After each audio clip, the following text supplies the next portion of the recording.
નમસ્કાર મિત્રો, મહાભારત સુપેરે આગળ વધી રહ્યું છે. પાંડવો છતાં થયા એટલે સ્વાભાવિક રીતે જે અખંડિત કુરુ રાજ્ય હતું એમાં પોતાનો હિસ્સો માંગે. ભીષ્મ અને વિદુર એ મતના હતા કે પાંડવોને અન્યાય નહીં થવો જોઈએ, એમને એમનો હિસ્સો મળવો જોઈએ.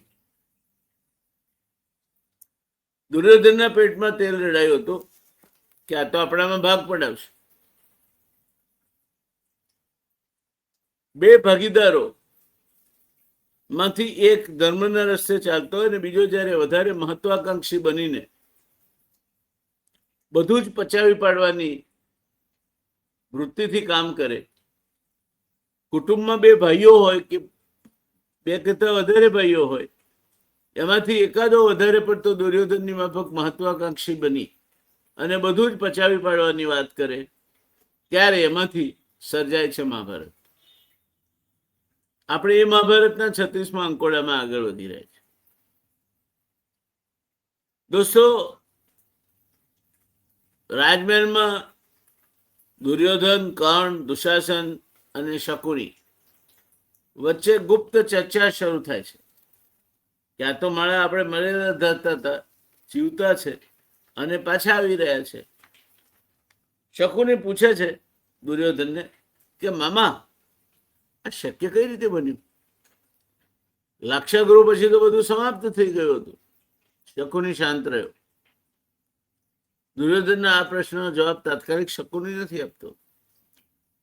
તે જાણે છે કે પરિસ્થિતિ બદલાઈ છે. પહેલા પાંડવો એકલા હતા, હવે એમની પાછળ પાંચાલ છે અને શ્રી કૃષ્ણ પણ એમની તરફે ઉભા રહે તેવી પૂરેપૂરી શક્યતાઓ છે.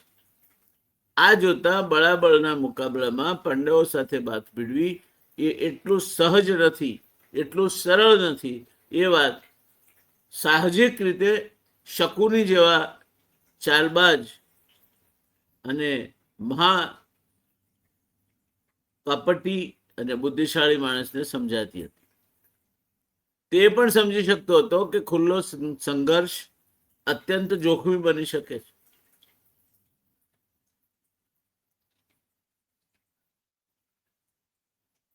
દુર્યોધને આગળ વાત ચલાવી. એણે કહ્યું કે પાંડવોને હસ્તિનાપુર પાછા આવવા જ ન દેવા જોઈએ. તેના મનમાં અનેક વિકલ્પો હતા. પાંડવો અને દ્રુપદ વચ્ચે મતભેદ ઉભા કરવા, 5 ભાઈઓ વચ્ચે ફૂટ પડાવી, દ્રૌપદીને પાંડવોથી વિમુખ કરવી, અથવા કોઈ ચાલબાજી કરીને ફરી એમને નષ્ટ કરવા. પરંતુ કર્ણનો અભિગમ જુદો હતો. તેને છુપાયેલા ષડયંત્ર કરતા ખુલ્લો મુકાબલો વધુ યોગ્ય લાગતો અને આ જ વીર પુરુષના લક્ષણો છે. પરિસ્થિતિ હવે એવી હતી કે એક ખોટું પગલું આખા આર્યાવર્તને યુદ્ધ તરફ ધકેલી શકે. ભીષ્મની સ્પષ્ટ સલાહ હતી. રાજસભા બોલાવવામાં આવી. ભીષ્મ પિતામહ ઉભા થયા. તેમણે ધૃતરાષ્ટ્રને સ્પષ્ટ શબ્દોમાં કહ્યું, પાંડવો પાંડુના પુત્રો છે. કુરુ રાજ્ય પર તેમનો પણ અધિકાર છે. ભીષ્મ માટે પ્રશ્ન દુર્યોધન કે યુધિષ્ઠિરને પ્રેમ કરવાનો નહોતો, પ્રશ્ન હતો ન્યાયનો. ભીષ્મ માટે બંને સરખા સગા થતા હતા. તેમણે સમજાવ્યું કે જો પાંડવોને તેમનો હક નહીં મળે તો કુરુવંશની પ્રતિષ્ઠાને નુકસાન થશે. દ્રોણાચાર્યનો મત શું હતો?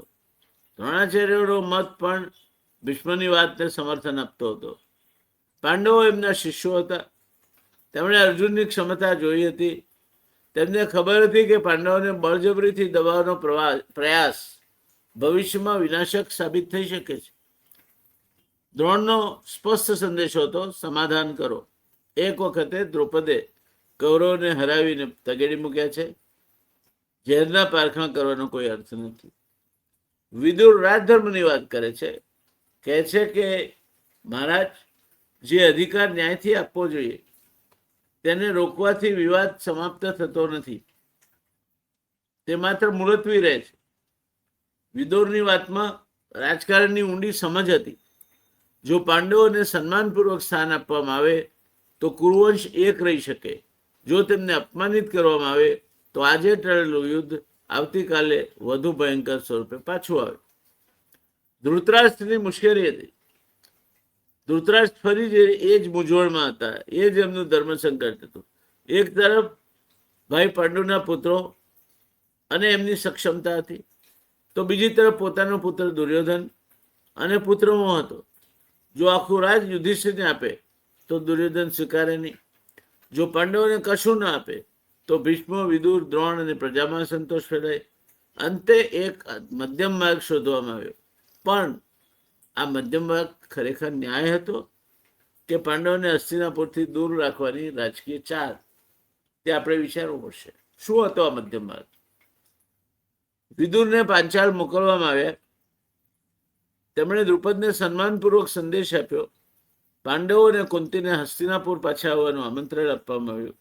દ્રૌપદી પણ તેમની સાથે આવી. હવે એ પાંચેય પાંડવોની પત્ની હતી અને આ 6 જણા વિદુરના આમંત્રણને માન આપીને, હસ્તિનાપુરના આમંત્રણને માન આપીને હસ્તિનાપુર પરત ફર્યા. હસ્તિનાપુરની પ્રજામાં આનંદ માતો નહોતો. હસ્તિનાપુરની પ્રજાએ પાંડવોનું ભવ્ય સ્વાગત કર્યું. લોકો રસ્તા ઉપર ઉભા હતા. ઘણા લોકોની આંખમાં આનંદના આંસુ હતા. જેમને મૃત માન્યા હતા તે રાજકુમારો જીવતા પાછા આવ્યા હતા. પરંતુ મહેલની અંદર વાતાવરણ એટલું આનંદમય નહોતું, કારણ કે હવે મોટો પ્રશ્ન સામે આવવાનો હતો કે રાજ્ય કોનું? લોકો તો ખુશ હતા. ઘણા બધાના ઘરમાં ના આંગણામાં રંગોળી પૂરવામાં આવી. ઘરના ટોડલે દીપક મુકાયા હતા. ઘરના બંને તોરણિયા લટકતા હતા. પાંડવોનું ભવ્ય સ્વાગત થયું. આ સ્વાગત એટલું તો ભવ્ય હતું કે એણે દુર્યોધનને ઉભો ને ઉભો સળગાવી મૂક્યો. પણ પ્રશ્ન એના મનમાં સદૈવ અને સતત ઉઠ્યા કરતો હતો, હવે મારા રાજ્યનું શું થશે? અંતે ધૃતરાષ્ટ્રે પાંડવોને કહ્યું, તમે અને કૌરવો વચ્ચે વિવાદ ન થાય તે માટે રાજ્યનું વિભાજન કરવામાં આવે. સાંભળવામાં આ નિર્ણય ન્યાયપૂર્ણ લાગતો હતો, સાચો હતો કે રાજ્યને વહેંચવામાં આવે. અડધું રાજ્ય કૌરવોનું, અડધું પાંડવોનું. પરંતુ અસલી પ્રશ્ન હતો પાંડવોને કયો ભાગ મળવાનો અને કૌરવોને કયો ભાગ મળવાનો. હસ્તિનાપુર, ઉપજાઉ જમીન, વસેલા નગરો, તૈયાર મહેલો, સમૃદ્ધ વેપાર માર્ગો, આમાંથી પાંડવોને કશું મળવાનું હતું?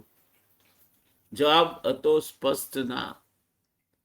ધૃતરાષ્ટ્રનો પ્રેમ, પુત્ર પ્રેમ એ પાંડવોને ન્યાય કરવા દે તેમ નહોતો, અને દુર્યોધન પાંડવોને ન્યાય થવા દે તેમ નહોતો. એટલે પાંડવોને આપવામાં આવ્યું અડધું રાજ્ય, જે જાણીતું હતું ખાંડવપ્રસ્થ તરીકે. ખાંડવપ્રસ્થમાં કોઈ વિકસિત રાજધાની નહોતી. વિસ્તારનો મોટો ભાગ વન પ્રદેશ હતો. વસાતો મર્યાદિત હતી. રાજકીય અને શહેરી માળખું લગભગ નહીવત હતું. જ્યાં હસ્તિનાપુર પાસે પેઢીઓથી ઊભી કરેલી વ્યવસ્થા હતી, ત્યાં પાંડવોને મોટાભાગે શરૂઆતથી બધું ઊભું કરવાનું હતું. દુર્યોધનને લાગ્યું રાજ્ય આપ્યું આપણે, પણ શક્તિ નહીં. તેના માટે શ્રેષ્ઠ સમાધાન હતું. પાંડવો દૂર રહેશે, હસ્તિનાપુર એમના હાથમાં રહેશે, અને પાંડવો પોતાના નવા પ્રદેશને સંભાળવામાં જ વ્યસ્ત રહેશે. પરંતુ દુર્યોધન એક વાત ભૂલી ગયો. જમીન ઉજ્જડ હોઈ શકે, માણસ નહીં. કંપની ખોખું થઈ ગઈ હોય, પણ એ કંપની એવા કોઈ હાથોમાં જાય કે જે પોતાની બુદ્ધિમત્તાથી એને પુનઃ ધબકતી કરી શકે, દોડતી કરી શકે, એ વાત નકારી શકાય નહીં. અને અહીંયા જ પ્રિસાઇઝ દુર્યોધનની ભૂલ થતી. યુધિષ્ઠિરે નિર્ણય સ્વીકારી લીધો, કોઈ વાત નહીં. ભીમને કદાચ અન્યાય લાગ્યો, અર્જુન પરિસ્થિતિ સમજતો હતો, પરંતુ યુધિષ્ઠિરે કહ્યું અધિકાર માટે પરિવારને યુદ્ધમાં ધકેલવા કરતા જે મળ્યું તેને શ્રેષ્ઠ બનાવીએ. બે ભાગીદારો છૂટા પડે, એક કુટુંબ જુદું પડે, ત્યારે આ જ ભાવનાથી તમે કામ કરો તો સરવાળે આગળ આવો છો. મારી મા મને હંમેશા કહેતી કે તમારા હાથમાંથી કોઈ લઈ જાય છે, તમારા નસીબમાંથી કોઈ નથી લઈ જતું. બુદ્ધિ માટે એવું કહેવાય છે કે બુદ્ધિ એક એવું ધન છે કે જે રાજા હરી નથી શકતો, ચોર ચોરી નથી શકતો, રસ્તામાં ખોવાઈ જઈ શકતું નથી, એ ભૂલાઈ જઈને વિસારે પડતું નથી, અને એ સ્થગિત થઈ જતું નથી. અને એટલે જ કહેવાય છે કે વિદ્યાનામ મનુષ્યાણામ કશ્ચિત આશ્રય શૃંખલા ધાવતે બદ્ધતે તસ્ય મુક્તો તિષ્ઠતિ પંગુવત. મુક્તો તિષ્ઠતિ પંગુવત. વિદ્યા એક એવું ગજબની સાંકળ છે. વિદ્યા નામ એ એટલી ગજબની સાંકળ છે કે માણસને દોડાવે છે. જેનાથી બંધાયેલો છે દોડ્યા કરે છે. આમ તો આશા માટે એવું કહેવાય છે, પણ આશા વિદ્યાથી જન્મે છે. અને જેની પાસે વિદ્યા નથી એના માટે એવું કહેવાય છે કે બુદ્ધિ યસ્ય બલમ તસ્ય નિર્બુદ્ધસ્ય કુતો બલમ. જેની પાસે બુદ્ધિ છે, બળ એનું છે.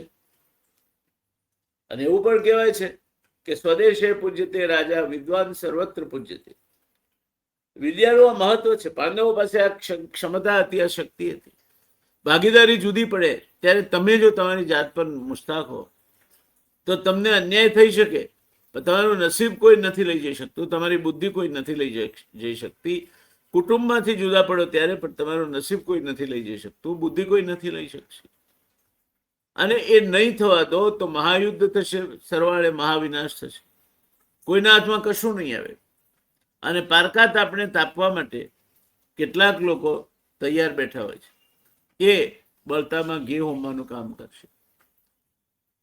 આ નિર્ણય કે અમે ખાંડવ પ્રશ્નને સ્વીકારીશું અને હસ્તિનાપુર કૌરવ પાસે રહેશે, એ પાંડવોની માનસિકતા બતાવે છે. પોઝિટિવિટી જેને કહેવાય, હકારાત્મકતા. તેમણે પૂછ્યું ને એમને શું મળ્યું. એમણે પૂછ્યું કે તમને જે મળ્યું છે એને અમે સર્વશ્રેષ્ઠ કઈ રીતે બનાવી શકીએ. અને આ બે વિચારો વચ્ચે જ સફળતા અને નિષ્ફળતાનો મોટો તફાવત રહેલો છે. આ બે વિચારો વચ્ચે જ મહાનતા અને પંગુતાનો તફાવત રહેલો છે. મહાન અને શક્તિશાળી માણસ ક્યારેય એવું નથી વિચારતો, ક્યારેય નકારાત્મક કે હિણપત ભર્યા વિચારોને મગજમાં નથી આવતા કે મને કશું નથી મળ્યું, હું હારી ગયો છું. જે મળ્યું છે ત્યાંથી પુનશ્ચ હરિઓમ કરીને એ આગળ વધે. આઇન્સ્ટાઈન જગતનો મહાન વૈજ્ઞાનિક, એની લેબોરેટરીમાં ભયંકર આગ લાગી. 10 ટાવરમાં એની લેબોરેટરી અને એના ઉપકરણો અને એની બધી શોધોનો ઇતિહાસ ફેલાયેલો હતો. બધું ધમ ધમ ધમ બળી રહ્યું હતું. કશું ઓલવી શકાય એમ નહોતું. ફાયર બ્રિગેડ કંઈ કરી શકે તેમ નહોતી. ત્યારે આ માણસ નિર્દોષતાપૂર્વક સ્મિત કરીને દીકરાને કહે છે કે ભાઈ તારી મમ્મીને કહે ની બેનપણીઓને લઈને આવી મોટી આગ જોવા નહીં મળે. અને પછી જ્યારે સાંજે પત્રકારો એને એ અગ્નિકાંડની રાખ પર ઉભેલો જુએ છે ત્યારે પૂછે છે કે હવે શું કરશો તમે, તમારું તો બધું લૂંટાઈ ગયું. ત્યારે એનો જવાબ હોય છે કે આવતીકાલે બરાબર 8 વાગે હું અહીં પાછો આવીશ અને કામે લાગીશ. અને એણે એ કર્યું. પોતાની કંપની ફરીથી ઊભી કરી. એને જેરાલ્ડ ફોર્ડનો ટેકો મળ્યો અને 3 જ વર્ષમાં એણે અગાઉ આ કંપનીએ સ્થાપેલા બધા જ વિક્રમો તોડી નાખ્યા. કશું જ કાયમી નથી. સફળતા પણ કાયમી નથી, નિષ્ફળતા પણ કાયમી નથી. યાદ રાખો, યે દિન ભી બીત જાયેંગે. શ્રી કૃષ્ણ પાંડવોની સાથે ઉભા હતા. એ એક મહાન પરિબળ હતું. તેમણે આ ઉજ્જળ ભૂમિમાં માત્ર જંગલ જોયું નહીં, તેમણે શક્યતાઓ જોઈ. સ્થાન, માર્ગો, જમીન, પાણી, ભવિષ્યનો વેપાર, રાજકીય કેન્દ્ર, એક નવી રાજધાનીની સંભાવના. શ્રી કૃષ્ણ જાણતા હતા જૂની રાજધાની વારસામાં મળે છે, મહાન રાજધાની સર્જવી પડે છે. જૂની રાજધાની એક ચીલાચાલુ મોડેલ અથવા ચીલાચાલુ ઢાંચો આપે છે તમને. નવી રાજધાની અમર્યાદ શક્યતાઓ આપે છે. હંમેશા કોઈ પણ વસ્તુ નવેસરથી કરો ત્યારે યાદ રાખો કે તમે અમર્યાદ શક્યતાઓની ભૂમિમાં ખેડાણ કરવા જઈ રહ્યા છો. નિરાશ ન થશો. પાંડવો, કુંતી અને દ્રૌપદી ખાંડવપ્રસ્થ જવા ચાલી નીકળે. તેમની પાછળ મોટી સંપત્તિ નહોતી, સેના નહોતી, સદીઓની રાજ્ય વ્યવસ્થા નહોતી, ભવ્ય મહેલો નહોતા, પરંતુ તેમની પાસે 4 અમૂલ્ય સંપત્તિઓ હતી: નેતૃત્વ શક્તિ, એકતા, પરિશ્રમ અને વિઝન.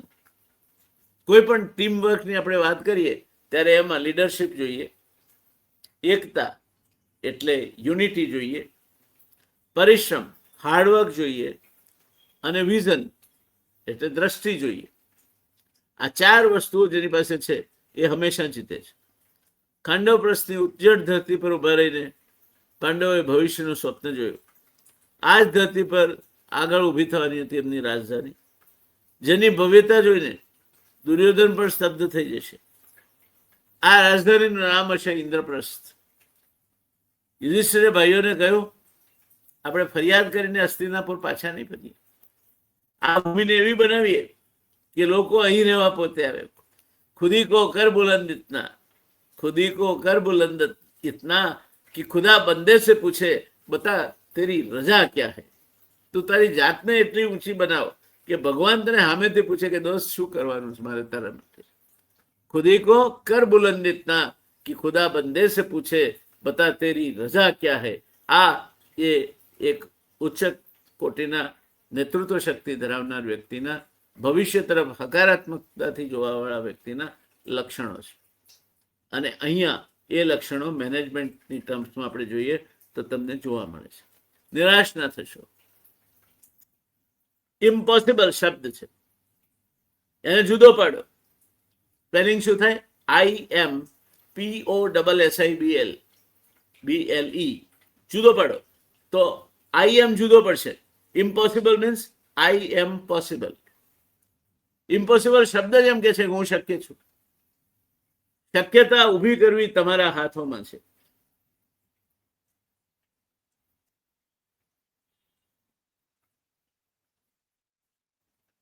તાકાતથી કામ લો, પડકારથી ડરો નહીં. દ્રષ્ટિ એટલે વિઝન તમારું હોવું જોઈએ, અને વિઝન પાછળ મચી પડવાની શ્રદ્ધા તમારી હોવી જોઈએ. વિજય તમારો છે. You will succeed. How can you get up boy if you never try? Try and try again, you will succeed at last. વારંવાર કરેલો પ્રયત્ન, સ્પષ્ટ દ્રષ્ટિ, એકતા, બુદ્ધિ, આ બધું ભેગું થાય ત્યારે એમાંથી રચાય છે સફળતાની એક મહાગાથા. વારણાવત સફળતાની એવી એક મહાગાથા રચાવા તરફ આગળ વધી રહ્યું હતું.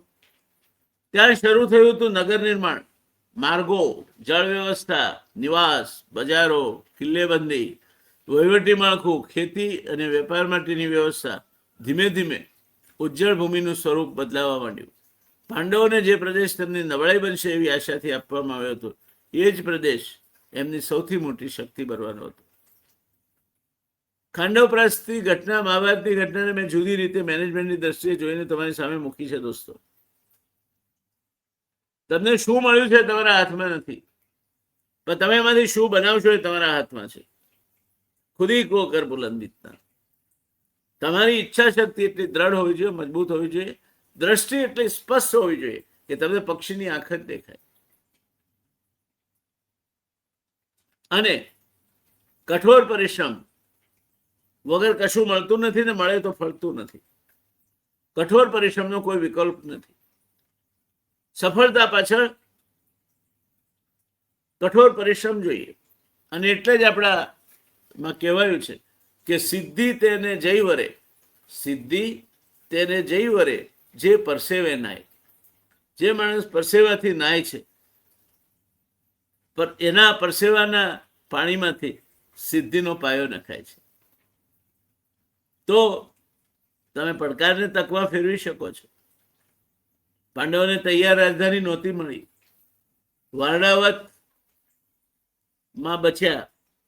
હવે ખાંડવ પ્રસ્થ એમના ભાગમાં આવ્યું હતું, અને ખાંડવ પ્રસ્થ એ સંપૂર્ણપણે બંજર જંગલો અને કોઈ પણ પ્રકારની આંતરમાળખાકીય સવલતોથી વિહીન પ્રદેશ હતો. અહીંયા એમણે જંગલમાંથી મંગલ ઊભું કરવાનું હતું.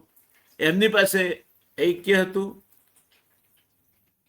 ટીમ વર્ક હતું, દ્રષ્ટિ હતી, કઠોર પરિશ્રમ હતો, સબળ નેતૃત્વ હતું, અને એટલે એ સફળ થયા અને એક દિવસ ઇન્દ્રપ્રસ્થ એક હીરાની માફક ઝળકી ઉઠ્યું.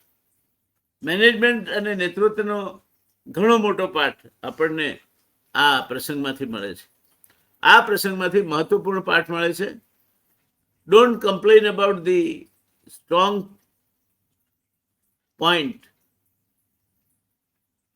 or your constraints. Don't complain about the strong point of your opponent or your constraints. Build upon that. એમાંથી જ તમારે નિર્માણ કરવાનું છે. દુર્યોધને ખાંડવ પ્રસ્થને પાંડવોની નબળાઈમાં એની ભૂલ હતી. પાંડવોએ તેને પોતાની સ્વતંત્ર શક્તિનું કેન્દ્ર બનાવી દીધું. Adversity can become strategic advantage. ક્યારેક જિંદગી જિંદાદિલીનું નામ છે, જીતવું દિલ જીતવાનું કામ છે, હાર પણ દિલ જીતી દે છે કોક દી, મોત પણ જીવન અમર જાપો કદી. એડવર્સિટી ના આવે તો ભાઈ જીને મેં જીતા ક્યાં હે. જો ઘર્ષણ જ ન હોય તો તમે ચાલી ન શકો. ઘર્ષણ એ તમારી ઉર્જાનો વ્યય કરનારું સૌથી મોટું પરિબળ છે. પણ ઘર્ષણ જ ના હોય તો ચાલી શકો? ના ચાલી શકાય. તો આપણે બધા લખોટાની બાબત ગોળ ગોળ રગડતા હોત. હંમેશા આપત્તિને તકમાં ફેરવો. અને તક સિદ્ધિ કોને મળે? સિદ્ધિ તેને જય મળે જે પરસેવે નાય. If your vision is clear, if you have a good teamwork, if you have capacity to put in the hard work, you do not get frustrated by the failures, and like these stanza, that how can you get up, boy, if you never try? Try and try again, you will succeed at last. So try and try again. Don't get nervous. કેટલા વખત fail થવા છે? કોઈ એક મહાન વૈજ્ઞાનિક જાણે બલ્બની શોધ કરીને પૂછ્યું કે આટલી બધી વખત તમે નિષ્ફળ ગયા? એ કે નહીં, તમે ખોટી રીતે જુઓ છો આખી વાતને. હું આટલી બધી હજારો વખત એવું શીખ્યો કે શું કરવાથી ઇલેક્ટ્રિક બલ્બ ના બનાવી શકાય. ફરક આમાં છે. દ્રષ્ટિ બદલો, દુનિયા બદલાઈ જશે. પરિસ્થિતિ સામે હાર નહીં માનો, નિરાશ નહીં થાવ. સામો માણસ નસીબ વાળો છે ને હું કમનસીબ. Nothing doing, bloody hell with it. આ સ્પિરિટ જેનામાં 100 વર્ષે પણ છે તે માણસ યુવાન છે. અને હું જો કરો પેલાને તો આટલી બધી સવલત હતી, એના બાપાએ બધું આપ્યું, મારી પાસે કઈ નહોતું. આ માણસ 25 વર્ષે પણ ગરડો છે. ઉંમર એ માણસ યુવાન કે ગરડો નક્કી નથી કરતી. તમારો જુસ્સો તમે યુવાન છો કે ગરડા છો. જુસ્સાને નબળો નહીં પડવા દો. હવે ઘણું બધું બનવાનું છે. ઘણા બધા પાત્રો આવશે. ઉલુપી આવશે, ચિત્રાંગદા આવશે, શ્રી કૃષ્ણની બેન સુભદ્રાનું પણ આગમન થશે. મહાભારત આગળ વધી રહ્યું છે. મજા આવે છે ને? જો મજા આવતી હોય તો તમે સબસ્ક્રાઇબ ના કર્યું હોય તો કરજો. તમારા ઘરમાં એક પણ સ્માર્ટફોનમાં મહાભારત ના આવતું હોય એવું ન બનવું જોઈએ. જો તમને લાગતું હોય કે તમે એમાંથી કંઈ મેળવો છો, અને મને સ્પષ્ટ લાગે છે કે હું કંઈ આપી રહ્યો છું. I am giving you my level best. I am giving you the condensation. I am giving you the capsule. I am giving you the kind of whole conceptualized wisdom of 80 years. ઘણી વખત પડી આખરી ઊભા થઈ અને અહીં સુધી પહોંચવામાં અનેક પરિસ્થિતિઓનો સામનો કરવાનું જ્ઞાન આ મગજમાં ભરેલું છે. એને મહાભારતના માધ્યમથી હું તમારા માટે આપી રહ્યો છું. તમારે 80 વર્ષ પાછા જવાની જરૂર નથી, પણ તમે એક સબસ્ક્રાઇબ પણ ના કરી શકો. તમારા ઘરમાં છોકરાઓ ના જોયા. આટલું તો રસપ્રદ વાર્તા જેવું આપણે બનાવીએ છીએ ને. શું કરવાનું છે વિચારી જુઓ. સબસ્ક્રાઇબ કરો. વધારેમાં વધારે લોકો ધી રિયલ ડિબેટને સબસ્ક્રાઇબ કરે. એક દિવસ એવો આવે કે આજે 53,000 સબસ્ક્રિપ્શન છે, એ 53 લાખ સબસ્ક્રિપ્શન થઈ જાય. કારણ કે ગુજરાતની વસ્તી 9 કરોડની છે. એ 9 કરોડની વસ્તીનો 1% એટલે 9,000 થયા. શું વાત કરીએ છીએ આપણે? આપણે આવા માયકાંગલા છીએ. અને હવે પછીનો સમય, that will be the time of knowledge. We will be living in a knowledge driven society. Knowledge will be the power, and who has the earliest access to the knowledge shall be the most powerful. હું તમને તમારા ઘરમાં, તમારા દીવાનખાનામાં મારું અનુભવ વહેંચવા આવ્યો છું. એ નહીં લો તમે. પૈસા આપવાનો હોય તો ના લો, સમજી શકાય છે. સબસ્ક્રાઇબ કરવામાં પાઈ ખર્ચવાની નથી તમે. એ નહીં કરો, એમાં પણ પ્રમાદ, એમાં પણ બીજાને નહીં કહેવાનું, ક્યાંય ઉપકાર ચડી જાય. અરે ફેલાવા દો આને. ગુજરાતીઓ જુઓ કેવા બળુકા બને છે. હું કોઈ કલ્પનાઓ કે સપના વેચવા તમારી સામે નથી આવ્યો. મારે કોઈ વાઇબ્રન્ટ ગુજરાત તમને નથી વેચવાનું. મારે કોઈ ગુજરાતની સુવર્ણ તકો તમને નથી વેચવાની. મારે તમને વેચવાનું છે મારા અનુભવમાંથી નીપજેલું જ્ઞાન, અને વેદવ્યાસે મહાભારતમાં જે વર્ણન કર્યું છે એ બેનું સંમિશ્રણ કરી અને તમારી સામે મૂકવાનું છે. એ નહીં સ્વીકારો તમે. મફત મળે છે, ઘરે બેઠા મળે છે. કોઈ મારે મત નથી જોઈતા એના માટે. કોઈ નકામે રાજ્યમ કૃષ્ણ નચ ભોગમ સુખામી છે, કિમ ન રાજ્ય ન ગોવિંદ કિમ મોગર જીવતી ન. અમારી પાસે જ્ઞાન જ ના હોય તો પછી ગમે તે રાજ્ય હોય તો એ રાજાને તમે કેવો આદર મળે છે એ જોઈ રહ્યા છો અત્યારે શું પરિસ્થિતિ છે. તો તમે તમારું આવનાર પેઢી નિર્માલ્ય બને એવી ઈચ્છો છો. લાગી જાઓ કામે. મહત્તમ લોકો આ જુએ, મહત્તમ લોકો એનો આનંદ માણે. એમાં મારા પરિશ્રમનું સાફલ્ય છે, મારો સ્વાર્થ એમાં છે. આવજો. હું તમારો દોસ્ત જયનારાયણ વ્યાસ, ધ રિયલ ડિબેટ ચેનલ થકી મહાભારત સિરિયલ માટે. ધન્યવાદ.